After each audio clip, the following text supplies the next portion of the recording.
Great armor, god of blood, demands sacrifice. Many have come in search of glory, but only a chosen few may enter the arena. For those that remain, there is only victory or death. Let the battle begin!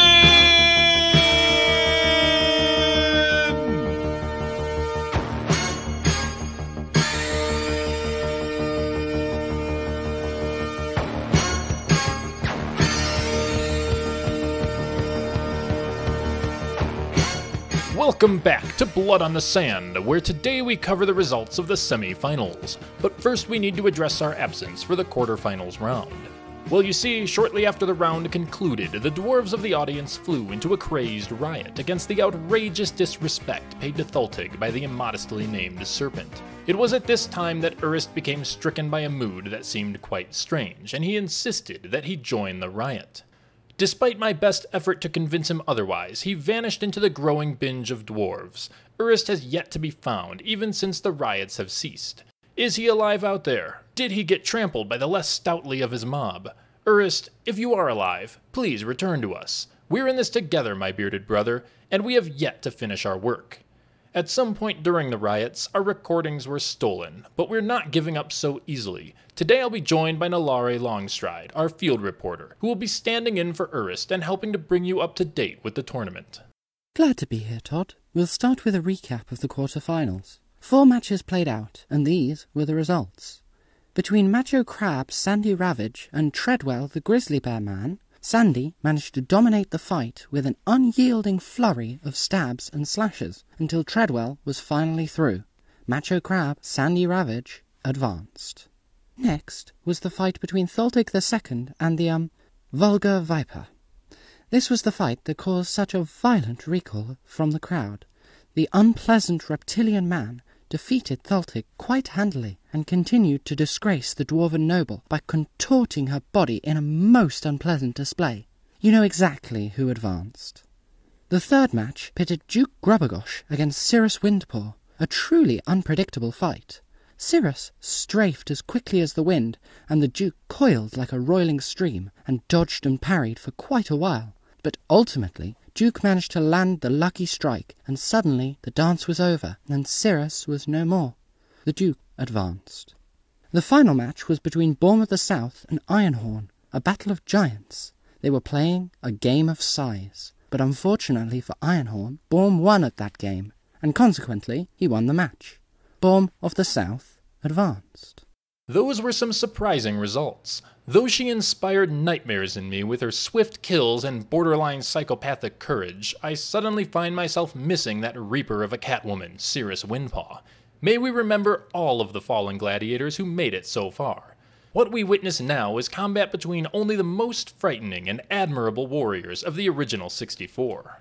And now we move on to cover the most recent round, the semi-finals. Just 2 fights were all we needed to experience all of the thrill and suspense of this brutal tournament. The first match put Macho Crab, Sandy Ravage, head-to-head against the debaucherous Ophidian. This fight was a stark contrast between charisma and depravity, optimism and hedonism, a people's favorite, and, well, the exact opposite.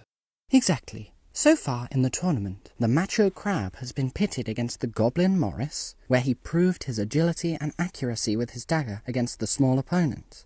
Then he fought Plip Helmet, who had a brutal swing and a strange anatomy, but Sandy Ravage demonstrated his knife work well and chopped up the Mushroom Man with ease. After seeing that knife work firsthand, I was convinced that the shoreside slasher was moonlighting as a sushi chef. No doubt he's made sashimi from fellow reef dwellers as adeptly as he made a fine mushroom risotto out of poor Plip.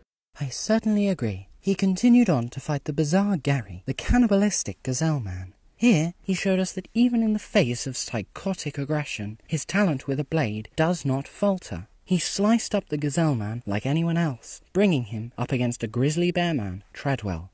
His confidence shone through even against this most intimidating opponent, and he persevered with yet more dazzling knife play, more than proving his right to be here in the semi-finals. Indeed, he has proven himself quite well, but the slithering Sybarite has done just the same, even if it is without the approval of the crowd. He gladly toyed with his first opponent, Sir Galahonk the Swan Man, showing no sign of doubt or even exertion throughout their fight. Then, with an impressive wit, he planned ahead against Soya the Ostrich Woman and negated her advantage with a clever upgrade of armor, earning another one-sided victory. Later, against Ortanar the Harrower, he showed his only sign of weakness when his cocky attitude left him open to a clean cut across the chest by an adamantine battle-axe. Despite the wound, however, and with an outrageous show of confidence and dominance, he lashed out and quickly ended that fight like all the others. Even against Tholtig in the previous round, this winding villain utterly disgraced his opponent, first with a one-sided victory, and then with a display that perhaps expressed boredom with this tournament's offerings so far. This brings us to today's match. Both fighters entered the arena with an aura of confidence surrounding them. Macho Crab's Sandy Ravage came trained so well that his teacher proclaimed there was nothing left to teach. Our least favourite serpent, meanwhile, came with a full set of adamantine armour. When the bell rang, they rushed at each other and entered a winding, flashing, nearly imperceptible dance of stabs, slashes, dodges, and parries. It's hard to say, Nelare, if the coiling creep's first successful blow was luck or terrifying precision, but it disabled the Macho Crab's weapon hand, leaving him without his beloved dagger. Given his history as a highly offensive fighter, Sandy Ravage's fate was sealed. Perhaps there would have been hope in a previous round, but against a terrifying snake he couldn't afford to lose a fraction of his advantage, let alone his weapon altogether. From there the serpent disabled limb after limb until Sandy Ravage was helplessly prone. Rather than defile his failing opponent, he instead towered insidiously over the fan favorite as the Macho Crab, Sandy Ravage, bled to death on the ground. I think that I too sense an air of boredom from this vile snake. I wonder if anyone could so much as cast doubt on his talent as a warrior, let alone beat him. The second of the semi-final fights was between Borm of the South and Duke Grubugosh. The Duke is another legless contender, and has shocked the crowd thus far with his success, whilst Borm is a towering giant of a warrior. In fact, if Borm were any taller, he wouldn't have even been allowed to compete in the tournament, much like many of the largest of the beastmen. Right, the Duke's fights so far have stunned all of us. He wields adamantine gauntlets of all weapons, which he premiered in an utterly devastating pummeling of Phalanx the Antwoman. After that, he fought Jonathan Porklington and demonstrated his incredible resilience as he bounced back from multiple blows and eventually won by simply outlasting Porklington. Later, he fights the significantly more massive and intimidating Scar, the Lion Man. Again, he proves his resilience as he barely winced to several strong blows. When pushed to rage after losing a hand, he deftly knocked out Scar with a shocking jab to the head and proceeded to tenderize the Lion Man's skull how you might tenderize a watermelon with a sledgehammer. Most recently and most impressively, he stood his ground in a battle of agility against Cirrus Windpaw, long enough to land a devastating uppercut to her abdomen and walk away, having proved that his skills can even best the frighteningly swift Battle Royale winner. It seems that the Duke's strategy has been to dodge and endure just long enough to find an opening and exploit it with his surprisingly deadly adamantine gauntlets. This may work well against Borm, or it may not. Borm of the South presents both his own resilience as well as a difficult foe to endure. In the tournament thus far, Borm has fought another bearman, Jake the Shadow's Edge Scot. Despite suffering an immediate and catastrophic katana slash to his leg, Borm barely let out a grunt and began wailing on his foe as he fell to the floor, simply overpowering the Panda Bear Man. In round 2, he simply dismembered All Smiles, the disturbingly enthusiastic Goat Man, without a second thought or even a challenge. In the next round against Kisa, he may have gotten lucky to have his armour absorb a dangerous blow, but regardless, he simply hacked up the Ocelot Man like the rest, or with a rather dull copper axe. In the last round against Ironhorn, he proved that every pound matters when he rather one-sidedly defeated the Minotaur, this time with a steel halberd. It's almost like Borm doesn't think at all about how he fights. Thus far, he's been able to swing whatever crude weaponry he's holding down onto whoever stands in his way, and it always works out. But let's see if it worked out again against Duke Grubugosh. The Duke enters the arena, coiling and winding erratically, apparently warming up whatever bizarre musculature lies beneath his slimy exterior. Now clad in adamantine, the Duke may be able to fend off Borm's mighty swings. But Borm isn't a fool. Despite his simple-minded tactics in the ring, he played it smart between rounds and exchanged his copper axe for a copper warhammer. Or perhaps he just beat the thing against a rock until it flattened out. When the bell rang, we saw a clash of two very confident fighters.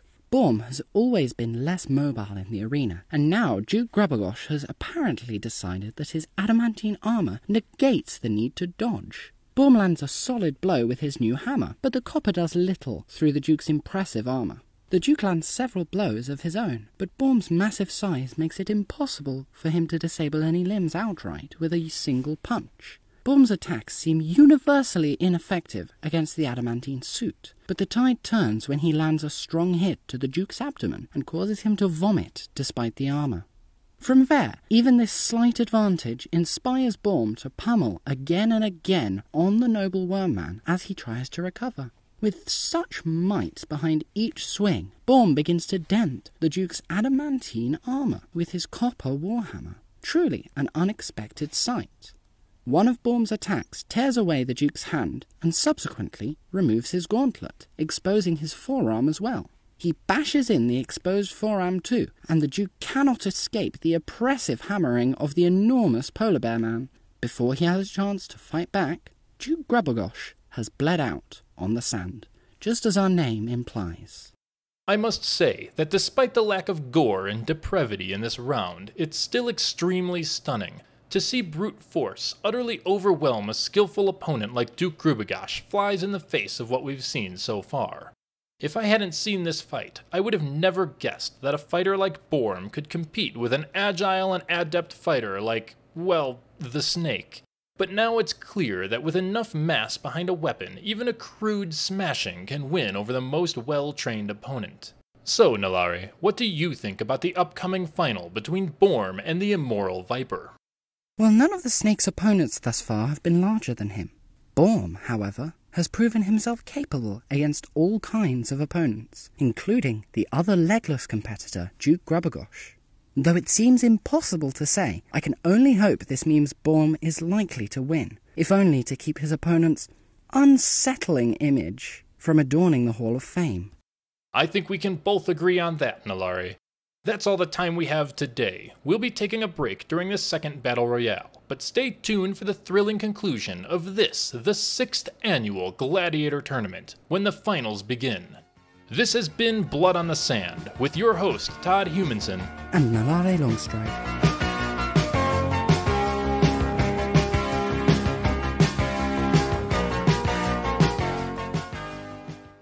Support comes from Bay 12 Games, creators of Dwarf Fortress, and from viewers like you.